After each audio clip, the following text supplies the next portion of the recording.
Hello and welcome to this video. On this video, I would like to go through what I think are the 10 essential albums by Frank Zappa. Now, Frank Zappa was a musician born in 1940. He started recording in 1965, having the first landmark album come out in 1966, which was one of rock's first double studio albums, one of the first conceptual albums, one of the first to combine rock with jazz, to combine rock with modern classical music, to actually define what rock music would be, to pioneers' ideas in terms of arrangement, studio innovation, progressive elements, a mixture of sort of orchestral music with rock music. It's an incredibly important landmark album. Zappa then went on to make another 70 albums until he died in 1993. And since he's died, being a very prolific musician, the Zappa Family Trust has brought out another 70 or 80 albums. So anybody who wants to explore Frank's catalogue will find it a little bit daunting. What albums are you going to get? Which ones are you going to get first? So I thought it would be useful to come up with 10 albums that I think are the essential albums that you need to own if you're a Frank Zappa fan. Albums that will give you not only a good idea of the whole, all the aspects of his career, but also will be some of the greatest albums he ever made, and also for them to be accessible as well, so that you're not feeling like you've bought something which is artistically very interesting, but is hard to work out. Because some of Zappa's stuff can be very, very experimental, of course. But other stuff can be very catchy. He's great at writing hooks. He's great at writing drum beats. He may do it with a steer and a snarl, but he is still a master of melody and a master of groove. Zappa was unlike anybody else. There is nobody comparable to him in the sort of annals of rock music history. And so this has been a difficult task, and I'm having to juggle a lot of different parameters all at the same time. I want every one of these albums to be one of his best albums, an album that you put on and blows you away in its scope, but also in its ability to grab you from the first note. And in that, it's quite difficult to cover all the different aspects and different time periods of Zappa's career. I have had to omit some to get this list, and as I go, I'm going to try and explain why I made the choices and why I think this is the album you need to go for. The albums will be presented to you in chronological order. So this is not a ranking. This is going through his career, trying to pick out an album that represents a certain time period that is absolutely incredible. All these albums, I would put 5-star albums there, all masterpieces. Right, so as I said, starts on his first album in 1966 after he was discovered by Tom Wilson, one of the most important producers in the history of rock, someone who really defined rock music in the 1960s. He signed Bob Dylan after producing jazz artists like John Coltrane and Cecil Taylor, and he was able to pull in rock musicians, or what they would be called, rhythm and blues musicians, jazz musicians, folk musicians, and out of that big pot comes the foundations of rock music, and Zappa plays a huge part in this. He was very influenced by Bob Dylan's Blonde on Blonde album, or it could have been the album that went before. Sometimes I make a mistake here. Reading interviews, he has expressed his admiration of the Blonde on Blonde album, and he puts Dylan down as an inspiration on the first album, Freak Out. So I'm sure people could argue which albums had influenced him in the early days, but the point is that Dylan enabled Frank to think, rather than just being a composer and writing instrumental music, that he could add lyrics to it. These lyrics could question authority, could question society, and that he could mix forms together and bring in other aspects into the sphere of rock and roll. So the first album, Freak Out, is a landmark album. He, of course, made this album under the moniker The Mothers, or The Mothers of Invention. And the early Mothers of Invention's albums form a sort of group of albums. The first three are quite incredible. I believe that Freak Out is done better on the follow-up album, Absolutely Free. And then in 1967, as a response to the Beatles' Sgt. Pepper, he makes the double album, We're Only In It For The Money. Now, I feel that I should represent that period with one of those albums. But the problem is, for me, is then in 1967, after the release of his first solo album, Lumpy Gravy, which is much more musically dense. It's like a one track over two sides. I mean, he's there before any progressive rock musician. He creates this great big composition for a large ensemble, then he takes it and he cuts it up into this sort of, Frankenstein affair, pulling in all aspects from contemporary culture at the time. And this approach comes together on the follow-up to We're Only In It For The Money, which is this album, Uncle Meat, another double album. Then he goes on to release albums like Burt Weenie Sandwich, Weasels Rip My Flesh, and these albums are more advanced and they take the ideas of the early Mothers even further. If we were to take that whole period of 65 to around about 69, right, that 4-year period, I believe that is the best album, right? But we're talking that we're comparing these to masterpieces. It's really difficult. This one combines the sort of song approach of the early Mothers with the studio experimentation and the move towards a sort of improvisatory rock approach, which is really laying the groundworks for jazz rock fusion. I believe Zappa really was a major player in the development of jazz rock and a major player in the development of prog rock. This is quite incredible. We have the sidelong King Kong, which is basically a jazz rock workout.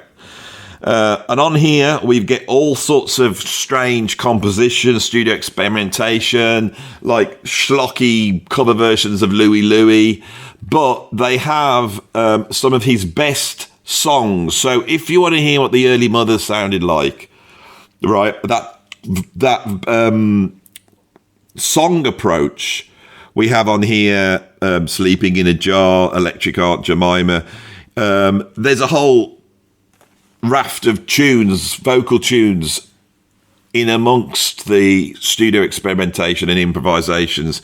So that is what I'm going to posit. This album is having to cover a lot of bases. There's a part of me that wants to put in Absolutely Free, which is a single album and is just perfect. He never does a wrong step on that album. We're Only In It For The Money is vast and epic, and these are all incredible albums. I'm going to go with this one. I'm going to go with Uncle Meat. That's where you start, right? He dissolves the original Mothers. They were a band, and I think the members saw themselves as being a band, but in the end it was Zappa that was footing the bill, and arguments, I think, over artistic ownership of the tracks and not wanting to be a pawn in Frank Zappa's universe, which I think musicians had to accept that they would be when they entered his band. He then dissolves the Mothers, and he goes on this sort of period of making solo albums, releasing tracks that have been recorded before creating the next Mothers, which featured Flo and Eddie, Mark Volman and Howard Kaylan. It's not a favourite period of mine, but sandwiched in the two is this masterpiece made in 1969. This album is another album which you can't really call yourself a Zappa fan unless you own this album. This is a solo album, although he collaborated very closely with Ian Underwood on this album. And this is basically a very early jazz rock album. We could talk about In a Silent Way. We could talk about, Tony Williams' Lifetime and all these early bands in 1969 that were really consolidating jazz rock fusion. I don't think anybody consolidated like Zappa did on here. He brings in two violinists, Don Sugar Kane Harris, who's got a very strong Americana blues approach, but really improvises, and the jazz virtuoso Jean-Luc Ponty.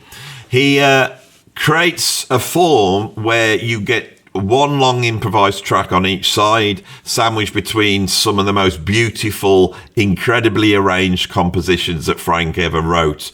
It's a miraculous use of multi-tracking. This time Zappa had access to, I think it might have been a 12-track, but he had more tracks, maybe an 8-track, but he really utilises them, especially on Peaches on Regalia, which of course has become almost like a jazz standard. I think it's in the real book. This is an incredible album, and it's much loved in my country, where it actually got in the top 10 albums. So this is essential, absolutely essential. Just show you inside it so you can see what the original albums look like on vinyl. Look at that. It says here inside it, this movie for your ears was produced and directed by Frank Zappa. That really describes what Frank's trying to do. It's also worth mentioning that Frank had a relationship, not a sexual relationship, he had a relationship with Captain Beefheart going back to his teenage years. He signs Captain Beefheart up onto his, I think, the Bizarre label. He had 2 labels by this point. Another pioneer of self-releasing, without a doubt. He had Straight and Bizarre.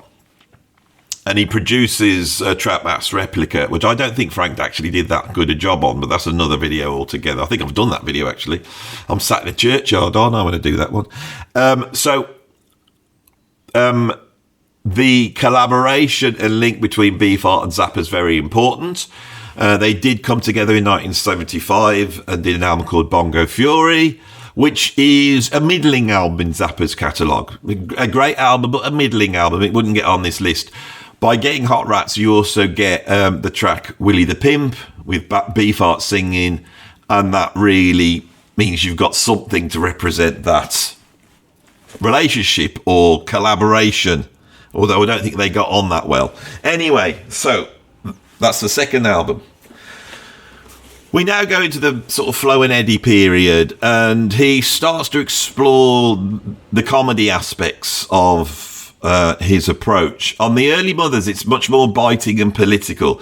Now he sort of looks at the rock band itself, and he starts to explore the excesses of those rock bands that are now tearing across the United States, you know, blowing up hotel rooms and having escapades with sharks. And he lampoons that. This eventually ends up in one of the most bizarre films ever released into the cinemas, which is 200 Motels, where Ringo Starr plays Frank Zappa. He has a full orchestra.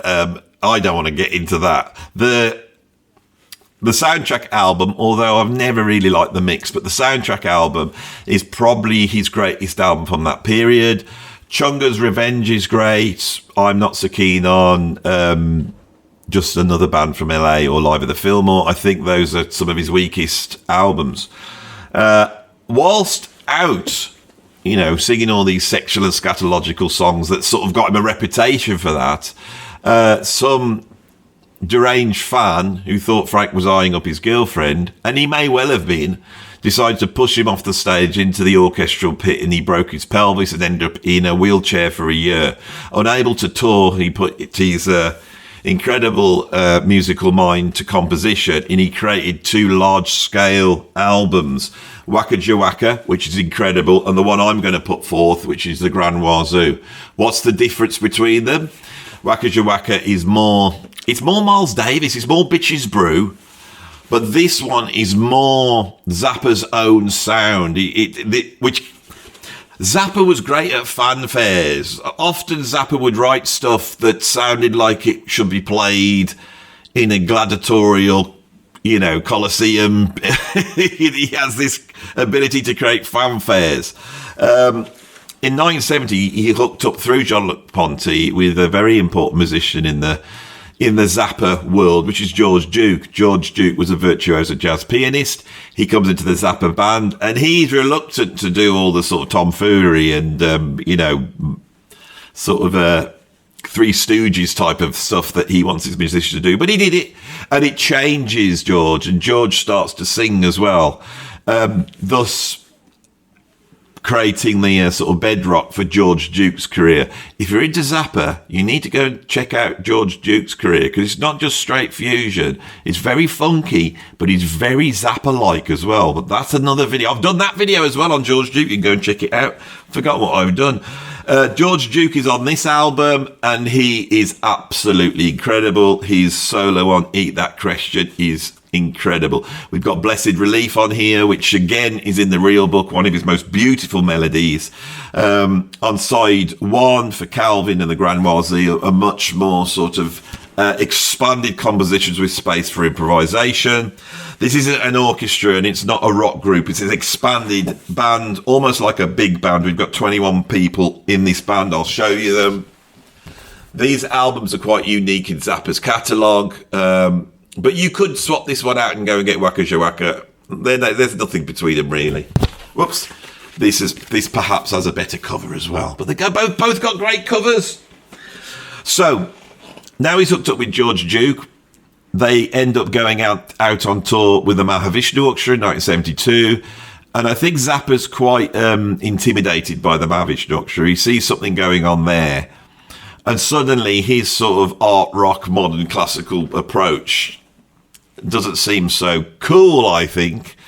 And he wants the thunder and majesty of the Mahavishnu Orchestra. So at this time, he's already pulled in the great drummer Ralph Humphrey, who has spent his time drumming with Don Ellis, playing charts just as difficult as Frank's.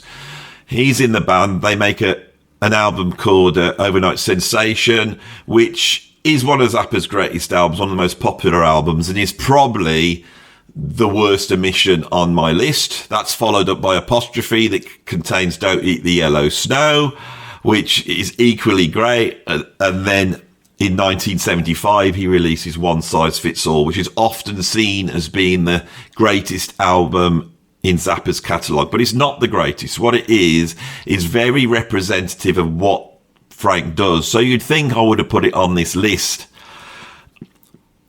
I can't help but think, although this band, which I call the George Duke Band, and is probably the most favourite band amongst the fans of Frank Zappa, that I can't help but think that their greatest album is this one,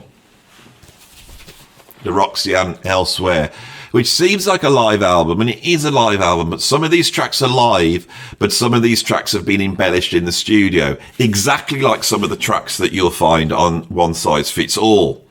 Now, for me, One Size Fits All is incredible because of the opener, which is Inca Roads, and Inca Roads is perhaps Zappa's finest hour.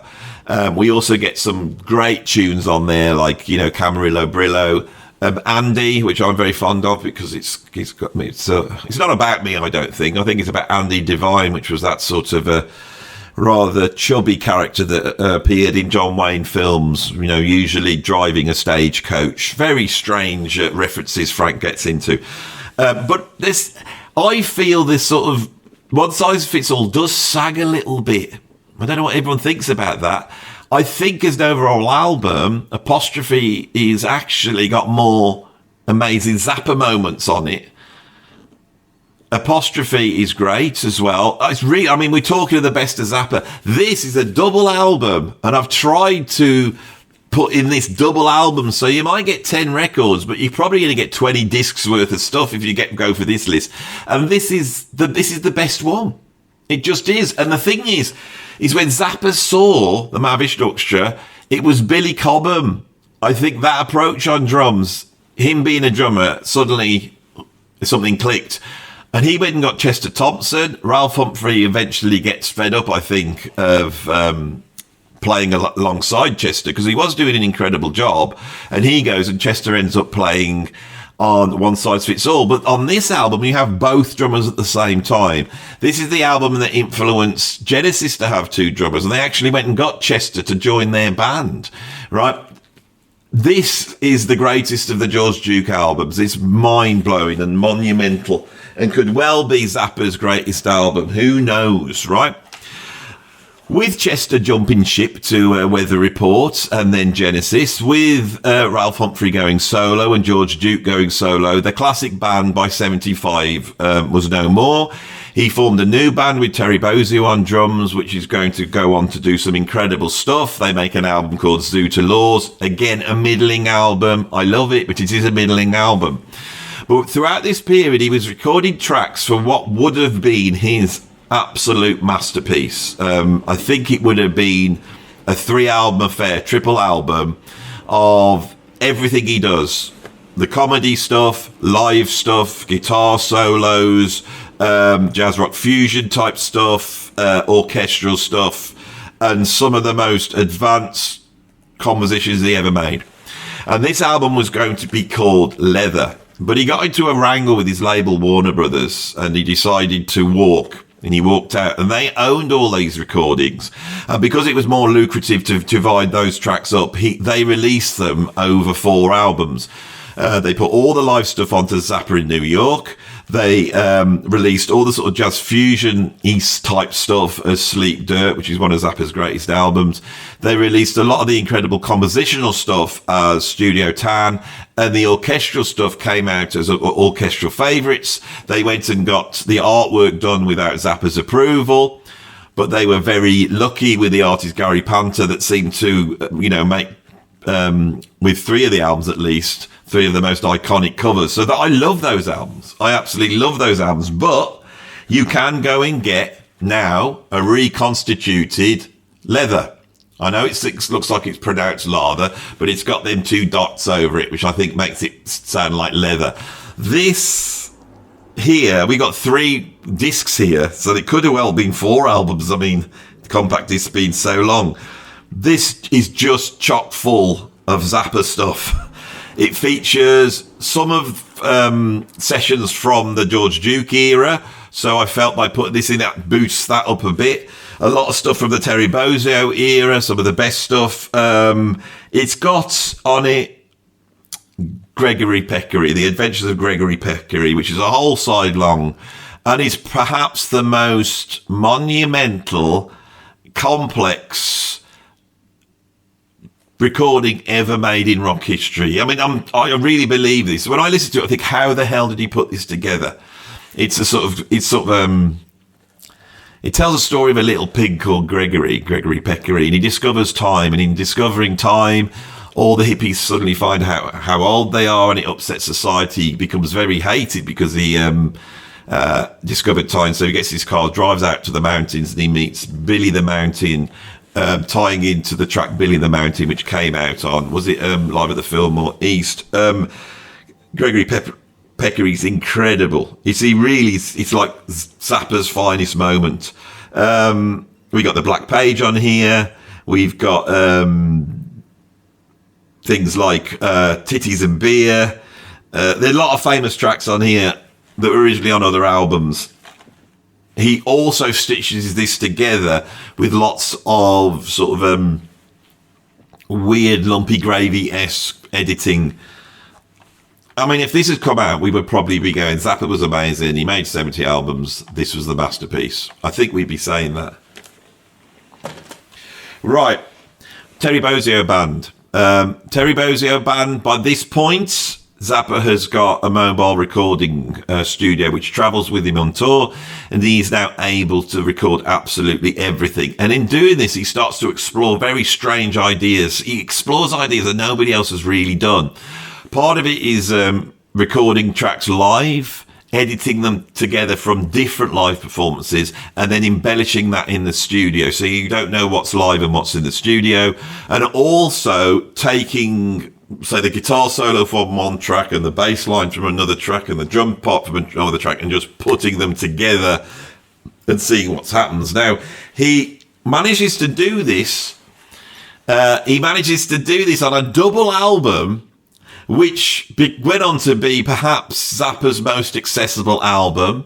This album sold 1 million copies, and yet some of the stuff that's going on here is absolutely incredible. It is out there. It's this album here, Sheik Yerbouti, essential album. This was one of the first albums I ever bought by Frank. And it was like a religion to me once I'd got this. I had it on cassette tape, and I used to drive to college in the morning, listen to it there, listen on the way home, listen to it there, on the way home, over and over again. Side one is one of the greatest sides in Zappa's catalogue. I have been in You, Flakes, Broken Hearts, So For Our Souls, and I'm So Cute. Really funny, really out there. And then you get to side two, and he starts to get into all this, what is known as xenochrony, where you start to put different facets together, a bass line against a drum part. And we get things like Rubber Shirts and Rat Tamago, incredible guitar solo, Sheik Yerbouti Tango, incredible guitar solo, but interspersed with one of his most offensive tunes, but one of his most accessible tunes, which is Bobby Brown, which sounds like a sort of very commercial pop ballad. And actually in countries where they couldn't understand the lyrics, it got in the charts.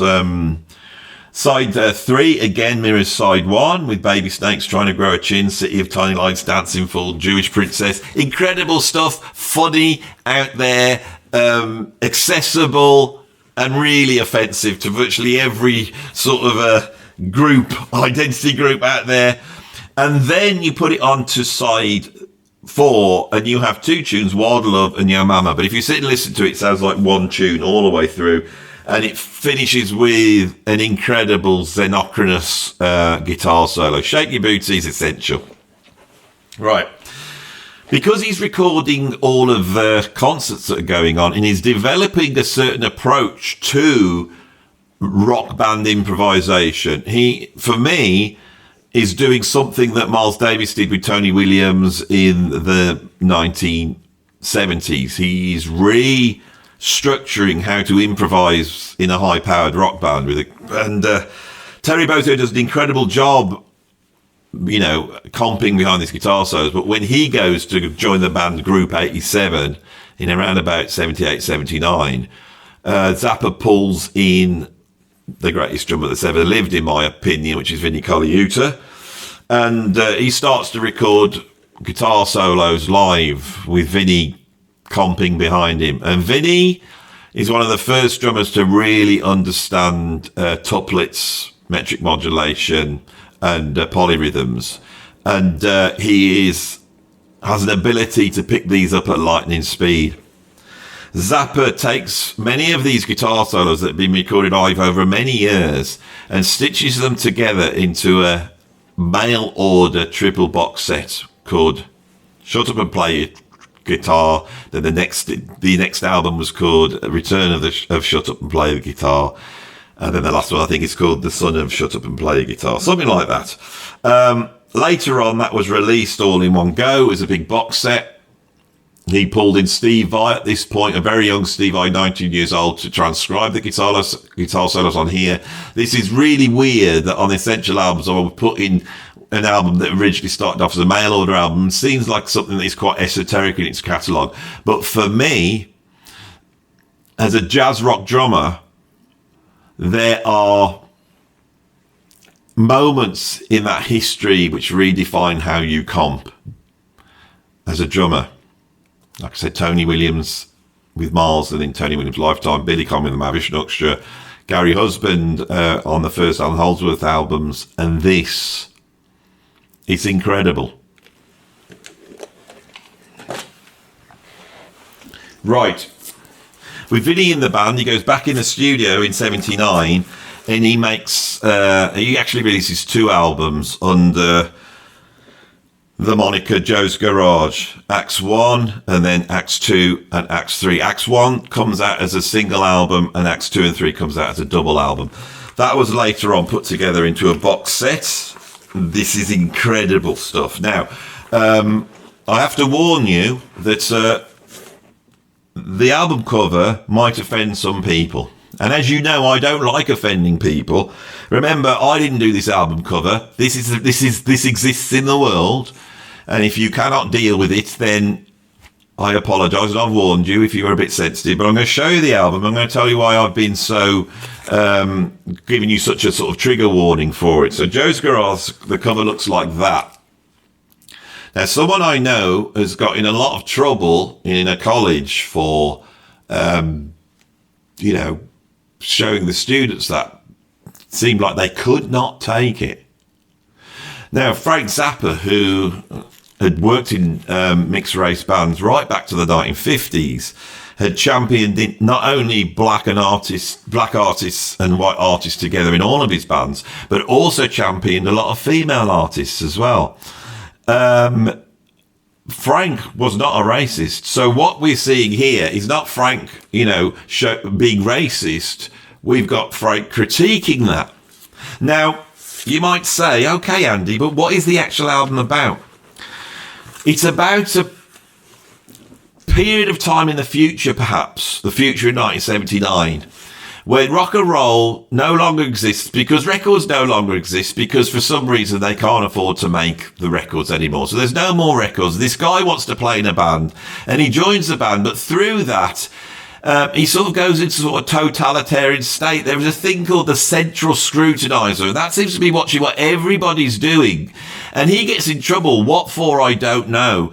And he ends up in prison. And when in prison, he realised that the elites have actually formed this bizarre sort of robot sex cult world that he gets involved in. And this sort of turns him from an expressive rock musician to some sort of mindless drone. And he ends his days working in a factory, just putting a little Rosetta of iced sugar onto a little cake, I think. With this sort of great sort of musical theatre ending, which is the 7-minute A Little Green Rosetta. I have to be honest that seeing that cover and considering what this album's about, it might be an idea for us to actually go back and check out what Frank was trying to tell us.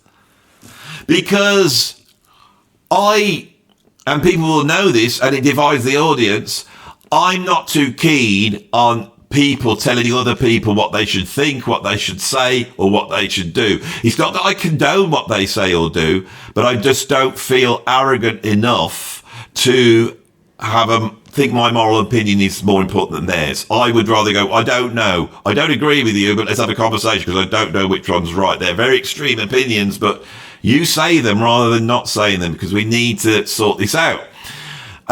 Whereas we have a situation where there's all sorts of things which are cancelling people for saying things and also covering up much worse crimes.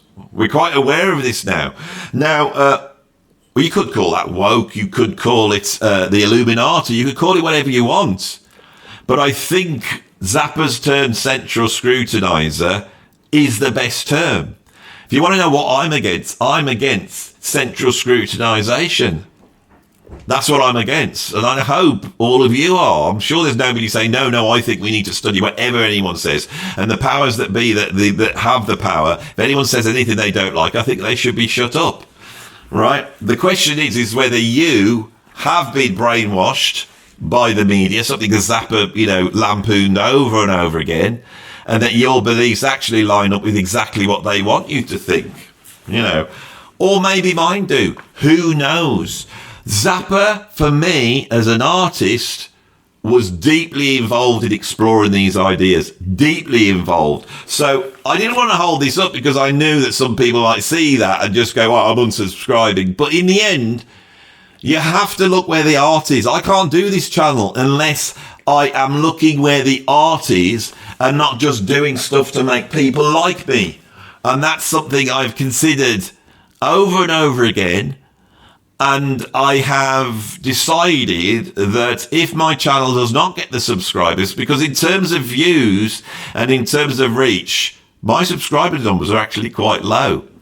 And when I appeared on Rick Beato, looking in the comment section, it was overwhelmingly people saying, I love Andy, he's great, and I thank you for the support. And other people saying, oh no, I don't agree with Andy, he's a neo-Nazi. I rang up my mum last night because it does get to me, and I said, there's a couple of people who said I was a neo-Nazi, and she was going, how could you be a Nazi? How could you, because I didn't want this to become a philosophical talk, but I'm considering Zappa's work, and I could just say this album's great or this album's not great, but we have to deal with the art. And because Zappa's so sneery, and because there's aspects of Zappa's character that aren't that attractive, sometimes we could just say, it's just brush it away. without having to actually deal with what he's saying. Yeah, the virtuosity is incredible, the musician's incredible, he's an incredible guitarist, it's beautiful music. If you like it, that's what we all think. But it really comes down to what he was trying to say. And I feel he was a straight down the line liberal who championed the regular guy and believed people should be able to say what they say, even if it's offensive, which is pretty much where my politics come from. And that's probably where my politics came from, was, you know, being the biggest Frank Zappa fan going. So I've had to consider this deeply. You know, and the conclusion I've come to is that anybody who knows me in real life, I exist in the real world. And the only thing I really know about is my actual experience around me, of what I actually see day to day. I can touch that and say that that's true. But all of this, you lot see me on YouTube. So I'm just a face on YouTube. And because of that, everything that you see in the media has a veneer of unreality to it. And I might be the only person actually saying that's in here at the moment, and you're on the other side. And that air of unreality gets us to a situation where certain people are happy in public to write that I'm a fascist or a neo-Nazi. And me saying I'm not here means nothing, because deep down you know that what I'm saying has no basis in reality, the same as anybody else on the internet that's talking. That is a profound point to realise. I'm trying to be as honest as I possibly can here to you on this video. I'm trying to be as honest as I possibly can. But what I'm very aware is me in real life is completely different to me presented to you through these huge organisations like YouTube and Google, and the algorithm bringing you certain things and not other things, and you seeing certain things about me, and you filling in the gaps of who I am, you know, based upon little snippets of conversation. I saw a YouTuber doing that the other day, where he decided that I was upper class for some reason, and I sat there thinking, well, I'm just not upper class. I wish I bloody was upper class, but I'm not. You can tell by my accent. If you're English, you could tell by my accent I'm not upper class. It's like, it's very strange. My politics really came from Frank Zappa.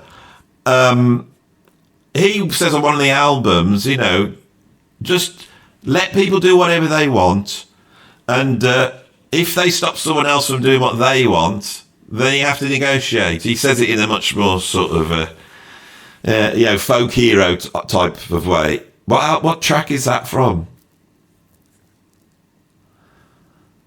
Some take the Bible for what it's worth, when they say the meek will inherit the earth. Right, sorry for that tuneless singing, because this is incredible.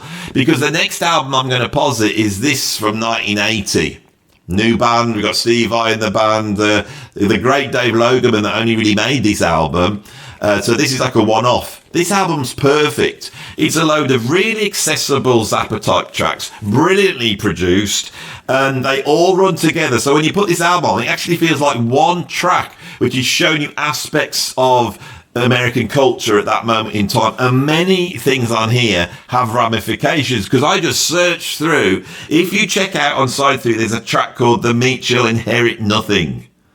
Right, that side, if we look at it, we've got 4 tracks. It opens up with You Are What You Is, the title track. You is what you am. Right? You ain't what you're not. A cow don't make ham. Right? So this here is a statement of who we are, and it's what I've just touched on. You know who you are. Right? You are what you are. You are not something else. You might try and be something else. As much as you try and be something else, you never will be something else. He makes that statement. Of course, now that's about as toxic as you could say, although I think that idea is going away. Then we get the Mud Club, which is about a sort of disco at that time. Then we get the Meek Shall Inherit Nothing, and that really is a statement of liberalism, like I just said.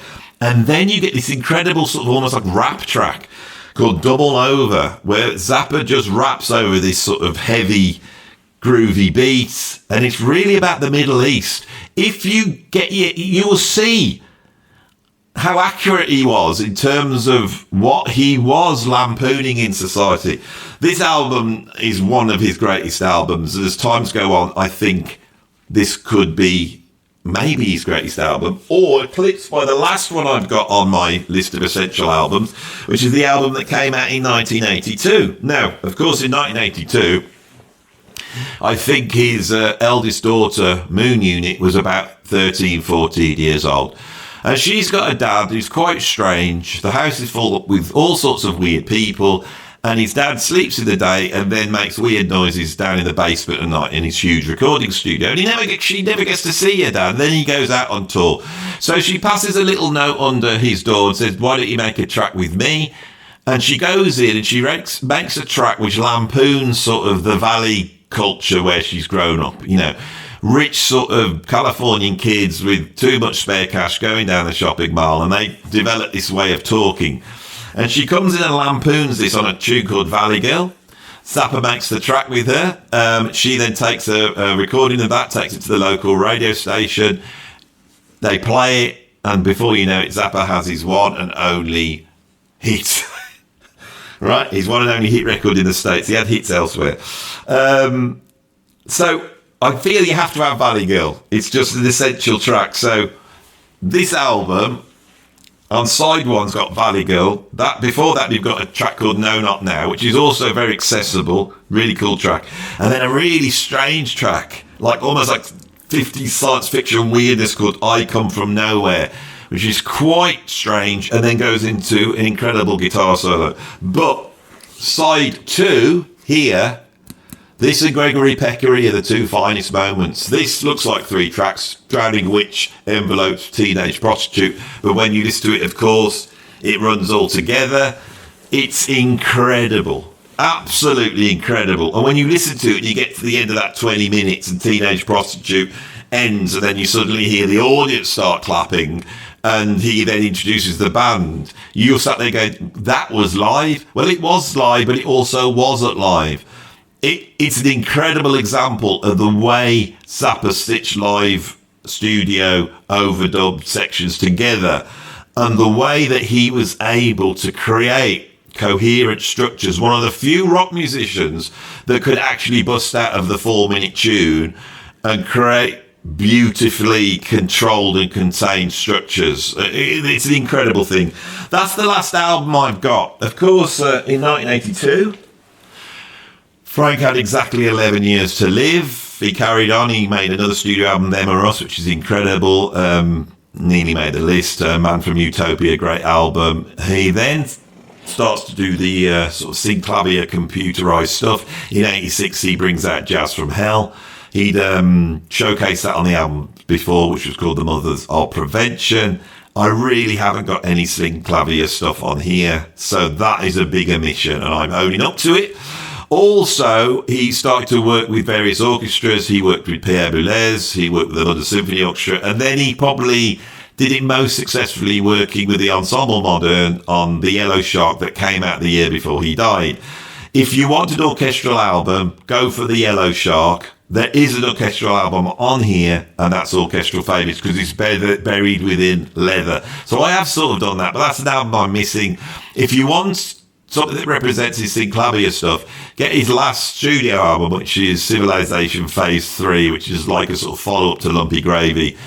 It's a difficult listen. I love it. I've gone back to it more recently, and I loved it more than I did at the time, which usually happens with Zappa.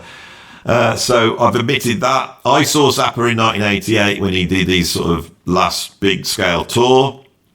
That released a whole bunch of albums, Broadway the Hard Way, The Greatest Band You Never Heard, Make a Jazz Noise Here. If you want something that represents the 88 band, right, then go and get Probably Make a Jazz Noise Here.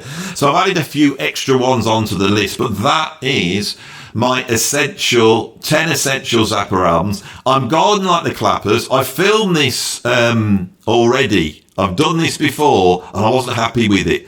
I witted on too much. There was too much humour, too much silliness, and I actually want this to be sort of, usable, and people to watch it and go, that guy sort of has come up with a list. I'm going to check it out. So I've whizzed through it. It's still taken me 45 minutes. I can't make a short video. So I hope you enjoyed that. If you did, please put a like on this video. Please subscribe to the channel. There's a whole bunch of links down below to the patrons and memberships and all the other things that you can get more involved with me. The sort of demo for this video is now up on my Patreon. If you want to go and see that and compare it to what I've done here. And the bits I kept and the bits I did, it might be quite interesting because I know people think that I make this stuff up, and I do, but you will be able to see the sort of structure that I've got and that I'm sort of riffing on. What else? I've got a PayPal tip jar, so I got my new camera, I'm on a mic, I'm recording this, all this comes out of the PayPal tip jar. So I feel I have got to the end of it. Thank you all for your support. I hope you appreciate this video, and I hope you enjoyed me doing something much more like I used to do in the early days. It was just a straight down the line video where I just talk to camera and don't act like a silly goon. Oh, I can't help it.